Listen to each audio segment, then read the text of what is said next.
परतवाडा शहरातील एक अग्रमी आणि अग्रगण्य नाव म्हणजे धनंजय नाकील। हिरोची कुठलीही गाडी म्हटल्यानंतर त्यांचं नाव समोर येतं। मात्र हिरोच्या या गाड्यांसोबतच साईनाथ मोटर्सच्या व्यवसायासोबत त्यांनी सामाजिक बांधिलकीची नाळसुद्धा अहोरात्रपणे जोपासलेली आहे। कोरोनाच्या या महामारीमध्ये अनेक ठिकाणी वेगवेगळ्या प्रकारचं वाटप करून वेगवेगळ्या ठिकाणी जाऊन या चमूने यांच्या या मित्रमंडळींनी अथक प्रयत्न करून कोरोना योद्धा म्हणून सुद्धा आपलं कार्य केलेलं आहे। गेल्या 8 महिन्यांपासून सतत अविरतपणे कोरोनाच्या पार्श्वभूमीवर ही मंडळी कार्यरत होती। त्या अनुषंगाने आज आपण त्यांची भेट घेणार आहोत। परतवाडा येथील प्रख्यात साईनाथ मोटर्सचे संचालक असलेले मॅनेजिंग डायरेक्टर असलेले धनंजय नाकील विदर्भ न्यूज सोबत आहेत।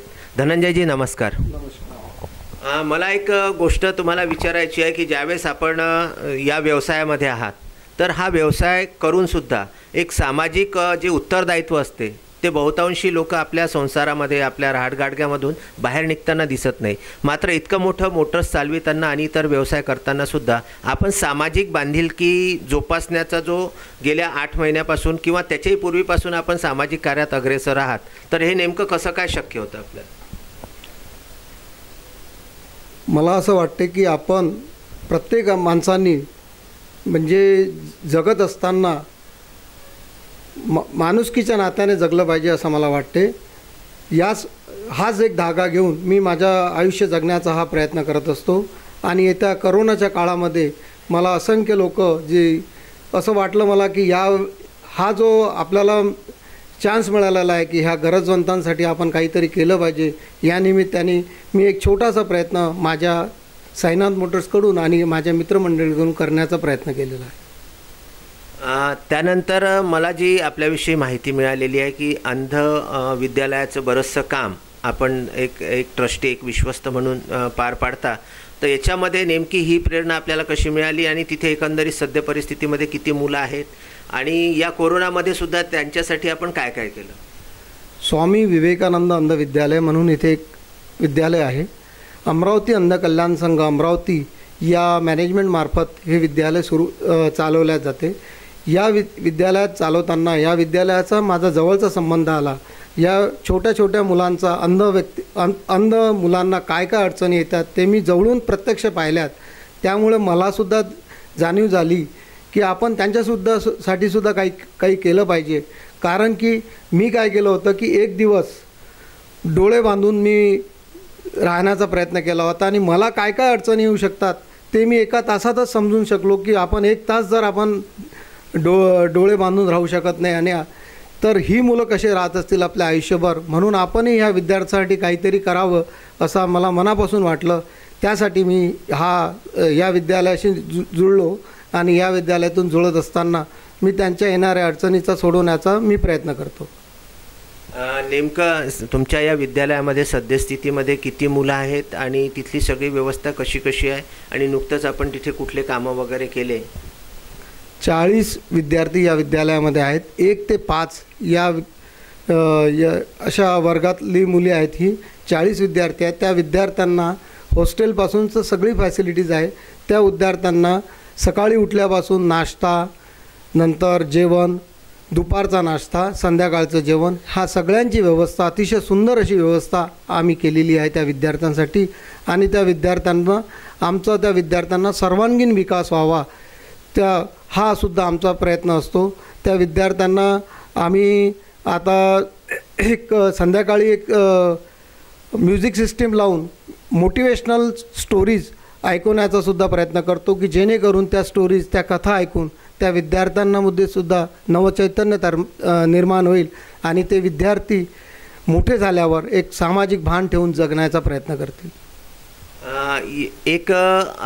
जसं आपल्याला मी मगाशी सांगितलं की कोरोनाच्या महामारीच्या काळामध्ये एक कल्पना सुचली की कोरोनामध्ये सगळी जी गरीब आणि ज्यांच्या हाताला काम नव्हतं, ज्यांच्या पोटाची आग विझविण्यासाठी आपण प्रयत्न केलेत, तर ही नेमकी कल्पना कशी होती, याच्यामध्ये कोणाकोणाचं आपल्याला सहकार्य लाभलं आणि किती दिवसपर्यंत हा उपक्रम आपण सुरू केला आणि महत्त्वाचं म्हणजे आजही तो उपक्रम आता सद्यस्थितीत कुठपर्यंत आहे? या कोरोनाच्या महामारीमध्ये मी आणि माझे मित्र योगेशजी खानजोडे असंच जसं लॉकडाऊन सुरू झालं त्याच वेळेस आम्ही दोघं बसलो होतो आणि आम्हाला असं वाटलं की आपण योगेश काहीतरी ह्या महामारीसाठी करायला पाहिजे। आता येणाऱ्या ज्या अडचणी सुरुवात होणार आहेत, लोकांना ज्या विविध अडचणी आम्ही बघत होतो की 2-4 दिवसातच अडचणी खूप साऱ्या सुरू झाल्या होत्या, त्याचमुळे आम्ही तेव्हाच माननीय SDO अचलपूरचे अपार साहेब यांच्याकडे आम्ही तेव्हाच्या तेव्हाच दोघे गेलो आणि त्यांना सांगितलं की सर आम्हाला असं एक मदत समिती करायची आहे तयार, आणि या मदत समितीमार्फत आम्ही गरजू लोकांपर्यंत मदत पोहोचवण्याचा प्रयत्न करू. या कोरोना महामारीच्या काळात आम्ही फूड किट तयार केल्या होत्या. त्या फूड किटचं ज्या गरजवंत आहेत, जे बाहेरचे मायग्रंट लेबर इथे आलेले होते, त्या लेबर्सना फूड किट त्या गरजवंतापर्यंत पोहोचवण्याचा प्रयत्न केला. त्यांना सॅनिटायझेशनचे महत्त्व, स्वच्छतेचे महत्त्व समजवण्याचा प्रयत्न केला आम्ही. अशा वेगवेगळ्या योजना आम्ही त्यामध्ये राबवल्या होत्या. हिरो मोटोकॉर्प्स कंपनीकडून सुद्धा आम्हाला मास्कसुद्धा आले होते, सॅनिटायझरसुद्धा आले होते. त्या सॅनिटायझरचं वाटप, मास्कचं वाटप आम्ही सगळं पोलीस स्टेशन्स, दवाखाने या सगळ्यामार्फत त्या कोरोनाच्या युद्धाच्या काळात जे लोक प्रत्यक्ष फ्रंटवर येऊन काम करत होते त्यांच्यासाठी सुद्धा आम्ही हे मास्क आणि सॅनिटायझरचं वाटप करण्याचा अल्पसा प्रयत्न केला. माझ्या मित्रमंडळींचे सर्वांचे सहकार्य या वेळेस मला लाभले. माननीय तहसीलदार, जे चिखलदऱ्याचे तहसीलदार होते, यांच्याकडून आम्ही विशेष बाब मला उल्लेख करावीशी वाटते की चिखलदऱ्याच्या मॅडम्स होत्या, माने मॅडम, त्यांनी आम्हाला विशेष म्हणजे 17-18 गावे असे मागितले होते. योगेश खांजोडे यांची अशी इच्छा होती की ज्या गावामध्ये शासनाची मदत पोहोचणार नाही त्या गावात आम्ही पोहोचू आणि तिथे आम्ही शेवटच्या घटकापर्यंत आमची मदत देण्याचा प्रयत्न करू, त्याचे दुःख थोडे हलके करण्याचा प्रयत्न करू, हा आमचा प्रयत्न होता. आणि ह्या माध्यमातून आम्ही मेळघाटच्या अतिदुर्गम गावात ही मदत पोहोचवलेली आहे. मेळघाटसारख्या अतिदुर्गम क्षेत्रामध्ये कार्यरत असणारं हे एक यांची मित्रमंडळी आणि धनंजय नाकील यांचे खरोखरच आभार मानावे तेवढे कमीच आहेत. मात्र हळूहळू कोरोनाच्या या विळख्यातून आपला देशच नव्हे तर संपूर्ण जग सुटायला सुरुवात झालेली आहे आणि पुनश्च पूर्वपदावर आपली गाडी, आपल्या भारताची गाडी हळूहळू येत आहे. त्यामध्ये आता नेमका दिवाळीचा सण हा अवघ्या काही दिवसांवरती येऊन ठेपलेला आहे. साईनाथ मोटर्सच्या वतीने आपण कुठल्या प्रकारची स्कीम आणि काही राबविलं आहे का, आणि एकंदरीत सद्य परिस्थिती मार्केटची आपल्याला कशी वाटते, आणि दिवाळीच्या शुभेच्छा आपण कुठल्या स्वरूपामध्ये द्याल सर्वसामान्य नागरिकांना? साईनाथ मोटर्सला 6 वर्षे पूर्ण झालेली आहेत. या निमित्ताने आम्ही ग्राहकांसाठी, आमचे जे अनमोल असे ग्राहक आहेत त्या ग्राहकांसाठी आम्ही एक योजना आणलेली आहे की प्रत्येक गाडी घेणारा मनुष्य हा त्याला वाटतं की दिवाळीच्या दिवसात तो गाडी घेतो, पण घरच्या मंडळी असतात की घरचे लहान मुलं असतात, त्यांना असं वाटते की इतकी गाडी घेतली, आपल्याला काहीतरी एक भेटवस्तू मिळाली पाहिजे. याच माध्यमातून आम्ही स्पेशली आमच्या ग्राहकांसाठी एक असे स्क्रॅच कार्ड अशी योजना राबवत आहोत. त्या स्क्रॅच कार्डमध्ये 1499 पर्यंतचे भेटवस्तू आहेत. हा निश्चित उपहार आहे त्यांना मिळणारा. त्यामध्ये बाथरूम सेट किंवा डायनिंग सेट असे वेगवेगळे 5 उपहार आम्ही त्या स्क्रॅच कार्डमध्ये आहेत. आणि यानंतर या दिवसाच्या काळामध्ये, ज्या 100 दिवसाच्या काळामध्ये ज्या ग्राहकांनी गाडी घेतलेली आहे त्या ग्राहकांचा आम्ही 2 असे भाग्यवान विजेते काढणार आहोत की त्यांना गाडीवर गाडीसुद्धा फ्री मिळणार आहेत. त्यामुळे आम्ही या योजनेला नावच असं दिलेलं आहे, गाडी पर गाडी फ्री. आणि हे सुनहरे 100 दिन ये मौका ना मिले विद्यारा. त्यामुळे माझी विनंती आहे सर्व ग्राहकांना की या योजनेचा आपण जास्तीत जास्त लाभ घ्यावा आणि या योजनेचा आपण जास्तीत जास्त लाभ घ्यावा आणि या निमित्ताने आपल्याला फायदासुद्धा होईल. आणि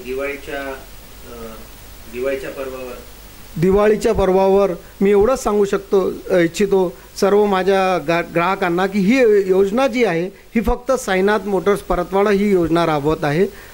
आणि दुसरी गोष्ट, कोरोनाच्या काळामध्ये सर्व ग्राहकांना माझी नम्र विनंती आहे, सर्वांना अशी नम्र विनंती आहे की त्यांनी येणारी दिवाळी आपली कोरोनामुक्त दिवाळी व्हावी अशी इच्छा आहे. आणि या आरोग्यदायी सगळ्या ग्राहकांना ही दिवाळी निश्चितच आरोग्यदायी राहील अशी मी या प्रसंगी सद्गुरुचरणी प्रार्थना करतो व सर्व ग्राहकांना, शुभचिंतकांना दिवाळीच्या खूप खूप शुभेच्छा देतो. धन्यवाद.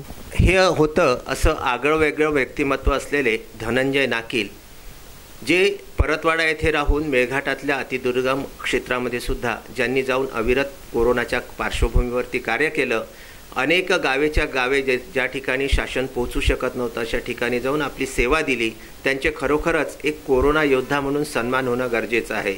विदर्भ न्यूजकरिता परतवाडा येथून पंकज साबूसह राहुल टेकाडे यांचा हा विशेष वृत्तांत.